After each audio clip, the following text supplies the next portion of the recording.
peu sceptique par rapport à la différenciation refus de penser ou incapacité de penser, et assez pessimiste par rapport à la pensée comme issue de la banalité du mal, dans le sens où finalement la banalité du mal, c'est un concept très très ancien. Je veux dire, c'est ce qui est à la racine de toutes les religions, hein. La banalité du mal, justement cette dualité de l'homme, qui est assez bien représentée à mon avis par Paul quand il dit ce que je veux je ne le fais pas, ce que je ne fais pas, ce que je ne veux pas je le fais. Donc on a beau penser, on a beau avoir des beaux principes, à un certain moment dans notre vie, pour quelque raison que ce soit, cette banalité du mal, elle nous rattrape. Maintenant la question c'est qu'est-ce qu'on fait une fois qu'elle nous a rattrapés? Est-ce qu'on démissionne ou est-ce qu'on vire tout le monde en masse comme voilà, c'est le cas de certains de nos politiciens. Est-ce qu'on se flagelle, on s'auto-flagelle et puis on se dit excusez-moi, j'ai mal évalué, voilà, pour 2000 francs c'est bon, je me retire? Ou est-ce que voilà, on dénie tout? Géraldine. Voilà, effectivement, en référence à Géraldine qui, voilà, tout d'un coup, elle, je pense pas que c'est quelqu'un qui n'a pas réfléchi. Bien sûr, elle aurait pu dire non, elle aurait pu, mais à un certain moment, ça l'a rattrapé aussi. Et puis, ben, qu'est-ce qu'on fait avec ça? Est-ce qu'on condamne ces personnes? Alors, bien sûr, je pense qu'il y a une échelle à mettre dans la gravité, hein, de ce mal qu'on commet, mais finalement, à notre niveau et vis-à-vis des gens qui nous entourent, le moindre mal peut être assez significatif et dur. Et alors, c'est vrai que bon, bah, les religions ont répondu d'une certaine manière, et je crois qu'on n'a pas trouvé d'autres solutions.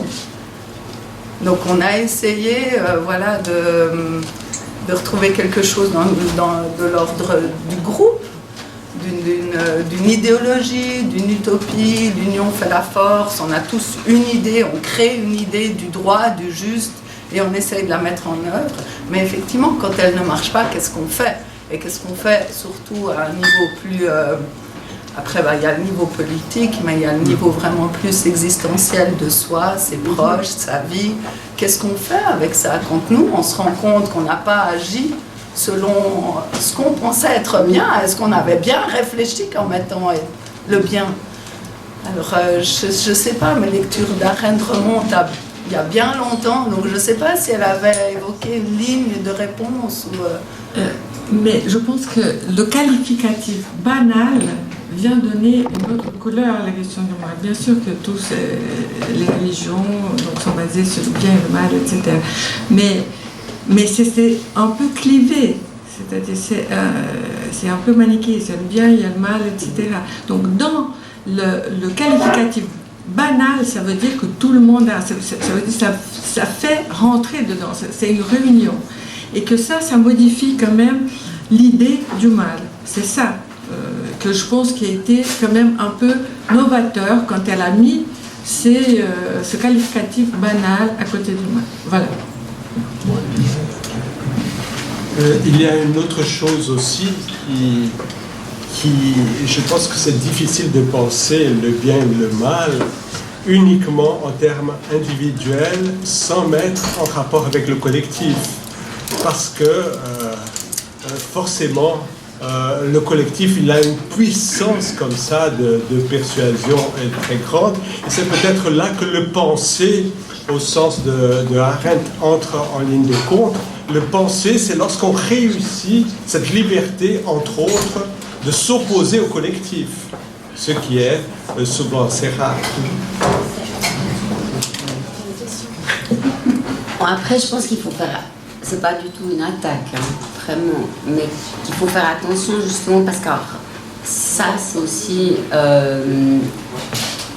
ça pourrait être une forme de nihilisme, c'est-à-dire de tout mettre au même niveau.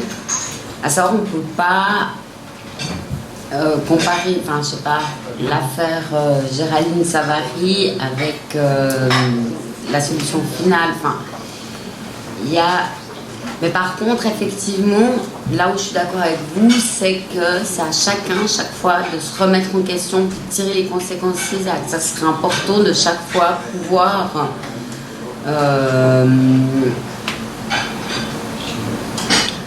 que je fais pas non plus toujours, hein. Personne n'est parfait, quoi. Personne n'est pas Socrate qui veut non plus, comme n'est pas Alexandre Généen qui veut. Il y a plein de fois où je me remets pas en question, mais j'essaie de le faire. C'est une sorte d'exercice comme ça. Mais par contre, justement, on peut pas, je pense, comparer. Il y a un avant et un après Auschwitz malgré tout. C'est ce que Giorgio Agamben aussi dit, hein, c'est-à-dire que ça se rejoue tout le temps. Hein. Il parle à un moment donné dans un de ses textes qui s'appelle Ce qui reste d'Auschwitz. Et il parle d'un match de foot. Pourtant, j'adore le foot, hein, je regarde du foot malgré tout ça, mais il parle d'un match de foot où un des membres du Sonderkommando, donc c'était des juifs qui faisaient partie de ceux qui devaient nettoyer les chambres à gaz et tout, d'un match entre, disons que les hauts dignitaires des camps, les surveillants des camps d'extermination et ces membres du Sonderkommando. Puis il dit, chaque fois qu'il y a un match de foot qui se rejoue, c'est la même chose, quoi, quelque part. Et là, je rejoindrais peut-être un peu la vision, malgré tout, un peu apocalyptique, pessimiste de Daisy Seidel. Mais je regarde du foot. Mais si on... Sur cette question de l'individu. Sur cette question de l'individuel et du collectif, justement, et de la banalité du mal, pour moi, finalement, la banalité du mal, pour moi, c'est collectif, c'est la machine, c'est le système. Eichmann, s'il s'était opposé lui seul, il est juste marginalisé, mais ça n'empêche pas au système d'exister. Donc finalement, pour moi, la contestation aussi, elle est pas, c'est pas, je sais pas comment ça a été conceptualisé par Hannah Arendt, mais la contestation individuelle, si on est seul, on est vite marginalisé. Comment est-ce que ça a été théorisé, est-ce que ça a été théorisé ce collectif? Oui, au fait, Hannah Arendt, justement, c'est ça qu'elle parle. Vous auriez voulu que je parle plus de l'effondrement moral. Hannah Arendt, elle dit qu'il y a un effondrement moral à ce moment-là des deux parties, quelque part. Et les deux parties, il y a les Allemands, les côtés des victimes et les côtés des tortionnaires, des méchants, pour dire comme les films américains, mais non. Des nazis, mais dans le sens où elle dit oui, en parlant des juifs qui n'ont pas pu résister, qu'on accuse un peu les juifs d'avoir accepté ce statut, elle dit il y a quelque chose entre deux qui se situe entre la résistance et le fait d'endosser comme ça le rôle de victime. Et ce serait la même chose pour les Allemands. Il y a quand même aussi des Allemands qui ont caché des juifs chez eux, qui ont accueilli des juifs, qui sont... L'idéal, ce serait ça, selon elle, c'est cette espèce d'entre-deux, quoi. Elle dit que c'était impossible de résister, en tout cas, du côté des victimes. C'était impossible de... Mais... il y aurait quelque chose entre... parce que justement, on l'accuse beaucoup d'avoir dit que les Juifs, au fait, s'étaient résignés comme ça. Puis elle dit non, j'ai pas dit ça, mais j'ai dit contre, justement, le fait de résister, le fait de se résigner, d'aller aux chambres à gaz. Il y aurait quelque chose entre deux. Alors, et de l'autre côté aussi. Mais alors effectivement, elle dit jamais quel est exactement entre deux. Bon, le temps passe, on va devoir terminer. J'avais juste un point sur le consentement d'Eichmann à répondre aux questions. Parce que, au fond, il aurait très bien pu ne pas y répondre. Donc là, on a eu effectivement un dialogue enfin pour l'histoire de l'humanité exceptionnelle, c'est-à-dire le fait que c'est un dialogue qui n'a pas eu lieu en vérité.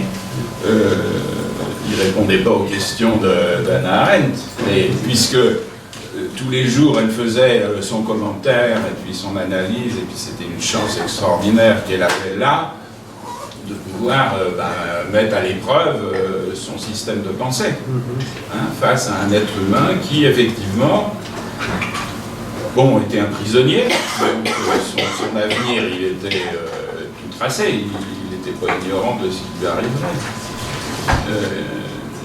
Il y avait eu le temps tout de même tout le monde avait pensé, tout le monde avait repris le cours des choses, etc. Et tout à coup ce procès il vient là, il est un peu en suspens de l'histoire des choses. La guerre elle est passée depuis un bout de temps. Donc les gens ont conclu toutes sortes de choses, le commerce est parti, enfin bref. Donc j'ai ce sentiment, et Eichmann lui-même a bougé dans sa tête. Il n'était plus celui qui allait donner les ordres, etc. Donc il est bien dans une réflexion. Moi je refuse totalement cette idée qu'il ne pense pas. C'est une chance inouïe pour nous autres que cet homme ait répondu aux questions. Donc il a répondu aux questions, c'est bien qu'il avait... hier j'étais avec quelqu'un qui est bipolaire et qui était redescendu de sa phase maniaque. Et tout à coup je me suis dit mais c'est ça. C'est au fond comme s'il y avait une phase très maniaque, mais collective, bien sûr, la guerre, le nazisme. Et puis voilà, on est dans l'autre moment qui lui est tout à fait mais moi je me suis aussi posé cette question. Attendez, je finis. Qui est tout à fait pénible, qui est effectivement la vie normale. On n'est plus dans la phase maniaque, qui est tout à fait extraordinaire du point de vue de ceux qui la connaissent. Voilà, donc pour moi on était dans ce moment de réflexion et aujourd'hui on en bénéficie encore. C'est-à-dire que pour l'instant on n'a pas beaucoup dépassé. Quand on parle du Rwanda, on n'a pas beaucoup évolué sur la réflexion. Il peut se passer n'importe quoi depuis 70 ans, on est à peu près avec les mêmes éléments du bien, du mal, enfin voilà, on ressasse. Alors c'était une occasion unique justement, puisque c'est pas tous les jours qu'on tombe sur un individu de ce niveau. Je peux intervenir là, parce que j'ai posé le même genre de question, pourquoi il a témoigné? Parce qu'il aurait pu se taire, il aurait pu prendre du cyanure comme l'autre l'a pris devant tout le monde. Pourquoi il a témoigné? Je me suis posé cette question. Parce que j'avais l'impression qu'il voulait témoigner, qu'il y avait une volonté de témoigner. Et je pense qu'il y avait quand même un petit peu d'exhibitionnisme, qui n'était pas tout à fait conscient chez lui, mais de le voir dans cette cage de verre, etc., il y avait un exhibitionnisme, voyeurisme, voilà, qui se sont unis dans ce procès, et que les gens assistaient à la télévision, etc. Et moi, je pense qu'il a voulu laisser quelque chose de ce qu'il a fait. Peut-être, est-ce que pour s'excuser, parce qu'il dit... oui, mais il a dit, j'ai simplement j'ai accompli les ordres, enfin, d'après ce que je me souviens. Voilà. Mais en même temps,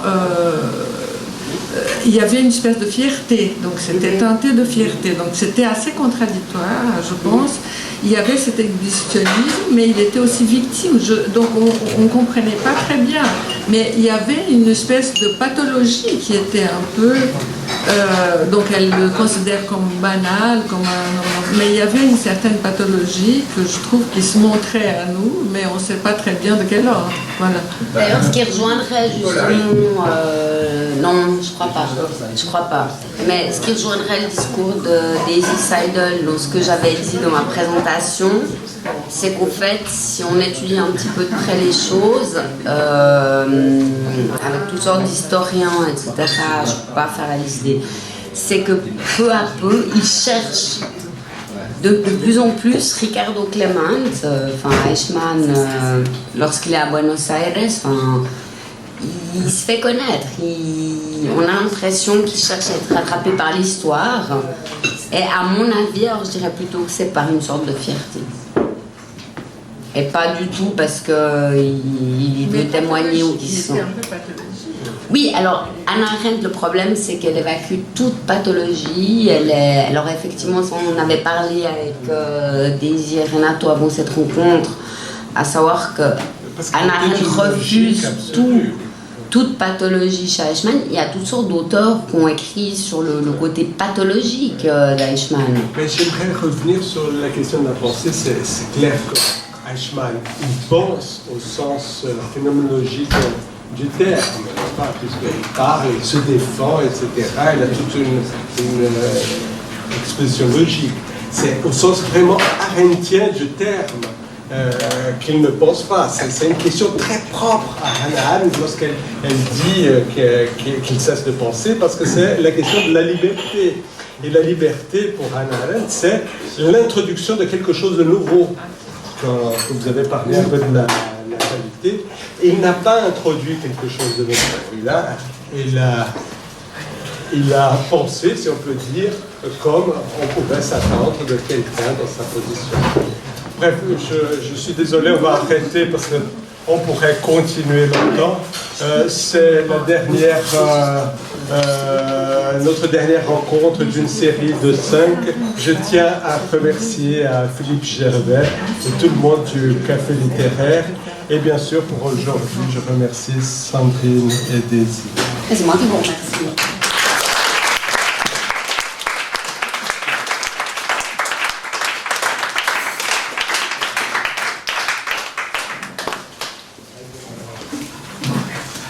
J'aimerais vous remercier effectivement pour vos propos toujours passionnants qui suscitent la réflexion, qui suscitent le débat. Effectivement, on n'a pas fini d'en débattre, d'en découdre avec ces questions, avec ces personnes, effectivement avec ce croisement de regards entre des philosophes ou des historiens et ces regards psychanalytiques. Moi, j'ai envie de continuer. Hein.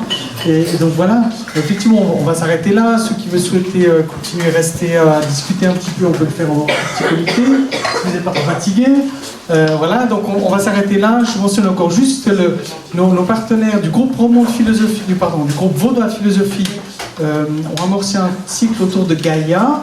Et donc, ils ont une séance le lundi prochain à la maison quartier Sougar avec une invitation d'Isabelle Stenger, c'est assez exceptionnel, donc autour de surgissement de Gaïa, et donc qui amorce un cycle autour de la transition écologique de Gaïa, qu'ils ont un petit peu amorcé ici dans ces questions à la fin, hein, des questions sur la question de l'annihilation, du renversement, etc.